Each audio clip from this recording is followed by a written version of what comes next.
ഈ തുക അങ്ങോട്ട് വരുന്നില്ല, നമ്മുടെ പിരിവ് തടസ്സപ്പെടുത്തുന്നു എന്ന് പറഞ്ഞപ്പോൾ ഞാനൊരു വീഡിയോ ചെയ്തു. ആ വീഡിയോയിൽ പറഞ്ഞു, ഈ എല്ലാ സമുദായ സംഘടനകളിലും തോന്നിയാസം അവസാനിക്കണമെങ്കിൽ ഈ ഇന്ധന ടാപ്പ് പൂട്ടിയാൽ മതിയെന്ന് പറഞ്ഞു. അത് പൂട്ടിയാൽ ഇതെല്ലാം തീരുമെന്ന് പറഞ്ഞു. അക്ഷരാർത്ഥത്തിൽ ഞാൻ പറഞ്ഞത് സത്യമായിരുന്നു. ഹക്കായ സംഘടനയാണ്. അതുകൊണ്ട് തന്നെ അതൊരു നിലക്കും തകർച്ചയിലേക്ക് പോകില്ല. റഹ്മാൻ, അത് അള്ളാഹുവിന്റെ കുദ്റത്ത് കൊണ്ട് ഉയർന്നുയർന്നു പോകുന്ന ഒരു സംഘടനയാണ്. 100 വർഷമായിട്ട് പോറൽ മേൽക്കാതെ മുന്നോട്ട് പോവുകയാണ്. അത് 40 എഞ്ചിനുണ്ട്.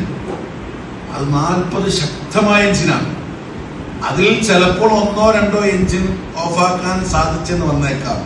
പക്ഷേ ഒരൊറ്റ എഞ്ചിനും പിന്നെ തൊടാൻ സാധ്യമല്ല. കാരണം ഓഫാക്കിയിട്ടും ഇപ്പോഴും തഹിയിലേക്ക് ഇങ്ങനെ കുത്തൊഴുക്കാം. അങ്ങനെ ആരെങ്കിലും ഏതെങ്കിലും ഒരു ഡോക്ടറോ എഞ്ചിനീയറോ അത് ഓഫാക്കാൻ ശ്രമിച്ചാൽ ഡോക്ടർ എന്ന കോളത്തിൽ കേവലം NIL നിൽ വട്ടപൂജ്യമായിരിക്കും, ശൂന്യമായിരിക്കും അതിന്റെ റിസൾട്ട്. അല്ലാഹു സുബ്ഹാനഹു വ തആല സമസ്തയ്ക്ക് വേണ്ടി പ്രവർത്തിക്കാൻ തൗഫീഖ് ചെയ്യട്ടെ. അസ്സലാമു അലൈക്കും.